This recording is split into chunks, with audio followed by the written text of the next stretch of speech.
Rafale सौदे में और मोदी के राफेल सौदे में, मैं मोदी सरकार भी नहीं कहूंगा, मोदी जी का पर्सनल राफेल सौदा था ये, उसमें अंतर यह है कि एक तो कीमत का अंतर मैंने आपको बता दिया, 526 करोड़ की चीज 1670 करोड़ में ली गई।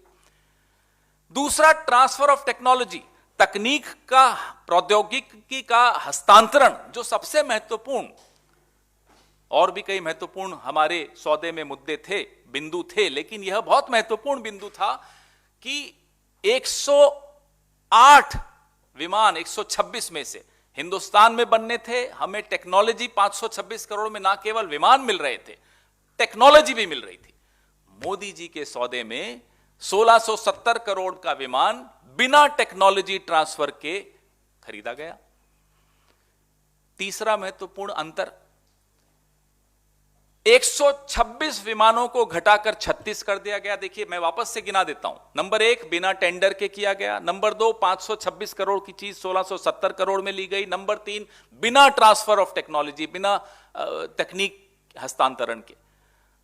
नंबर 4, 126 विमानों को घटाकर 36 कर दिया गया।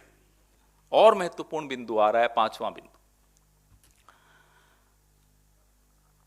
जो नो करप्शन क्लॉज था कि इसमें भ्रष्टाचार या कोई मिडिलमैन या कोई इन्फ्लुएंस पेडलिंग या कोई प्रभाव डालने का प्रयास यह नहीं होना चाहिए, यह यूपीए के टेंडर में था।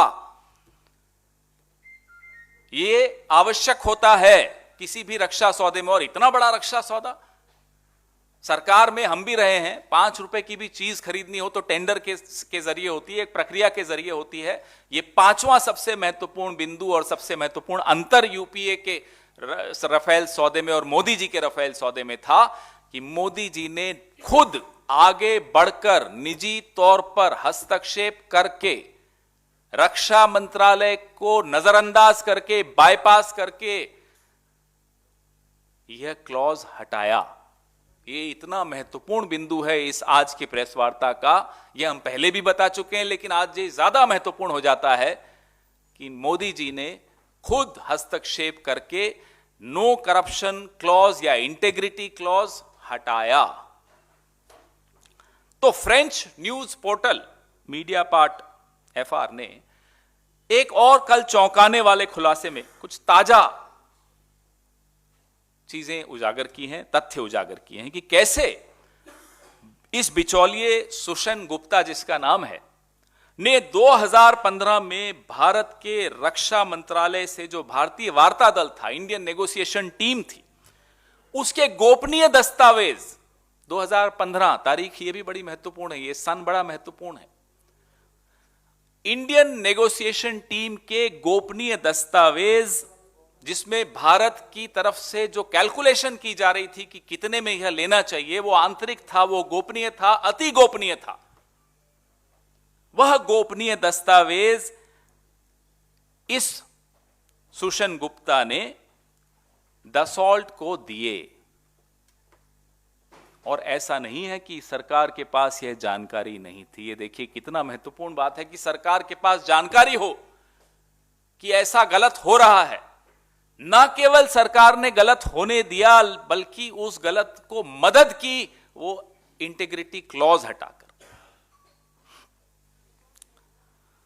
क्या यह सही नहीं है कि ईडी, प्रवर्तन निदेशालय ने 26 मार्च 2019 की छापेमारी में, 2019 26 मार्च को ईडी छापा मारती है सुषेण गुप्ता के ठिकानों पर, और ये तमाम गुप्त रक्षा मंत्रालय के दस्तावेज बरामद किए, और ये चार्जशीट में, किसी अन्य प्रकरण की चार्जशीट में लिखा है ईडी ने कि हमने ये तमाम दस्तावेज वहां से बरामद किए हैं। कौन से दस्तावेज थे, मैं बताता हूं आपको। बेंचमार्क मूल्य दस्तावेज, दिनांक 10/8/2015, किसकी सरकार थी? नरेंद्र मोदी की सरकार थी। बेंचमार्क प्राइस कि राफेल के एक एक लड़ाकू विमान का बेंचमार्किंग जो होता है प्राइस का, वो आंतरिक होता है, वो गोपनीय होता है। वो आपस में रक्षा मंत्रालय के विशेषज्ञ बैठकर तय करते हैं कि नेगोशिएशन टीम को हम ये सहायता कैसे करेंगे कि आप जब सौदा करें तो आपको ये बिंदुओं पे बात करके कीमत घटानी है और उसमें जो फीचर्स हैं वो बढ़ाने हैं। कि राफेल में भ्रष्टाचार हुआ था।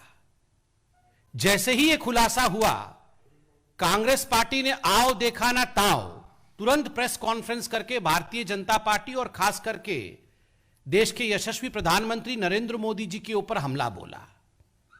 उस समय भारतीय जनता पार्टी ने प्रेस कॉन्फ्रेंस करके कहा था कि इंतजार करिए, जब समूचा विषय सामने आएगा तो दूध का दूध पानी का पानी होगा। और आज जब मीडिया पार्ट ने अपने इस आर्टिकल के माध्यम से सच्चाई को सामने रखा है तो दिल दहल जाता है ये जान करके कि जहां तक रफाल का विषय है, ये कमीशन की कहानी थी, बहुत बड़े घोटाले की साजिश थी और ये पूरा मामला 2007 और 2012 के बीच हुआ। बहुत लोगों ने इस आर्टिकल को पढ़ा होगा। आर्टिकल का एक प्रति मीडिया पार्ट का सघन अध्ययन करने के पश्चात मैं आज यहां लेकर आया हूं। मूलतः इसमें यह बताया गया है कि जो दसों एविएशन था, जो फ्रांस के एयरक्राफ्ट मैन्युफैक्चरर कंपनी है, जिसको कि इस पूरे डील में डी के रूप में दिखाया गया, एक कोड वर्ड इस्तेमाल किया गया डी, तो डी के रूप में डसो एविएशन को दिखाया गया। इस डसो एविएशन ने लगभग 7.5 मिलियन यूरोज, अगर हम इसे भारतीय रुपया में कन्वर्ट करें तो लगभग 65 करोड़ रुपीस बैठता है। तो 65 करोड़ रुपीस ये कमीशन के रूप में पे किया गया दसो एविएशन द्वारा। और यह आर्टिकल लिखती है सीक्रेट कमीशन के माध्यम से एक मिडिलमैन को दिया गया है 36 राफेल एयरक्राफ्ट के लिए। और यह पूरा विषय 2007 और 2012 के बीच घटित हो रहा है।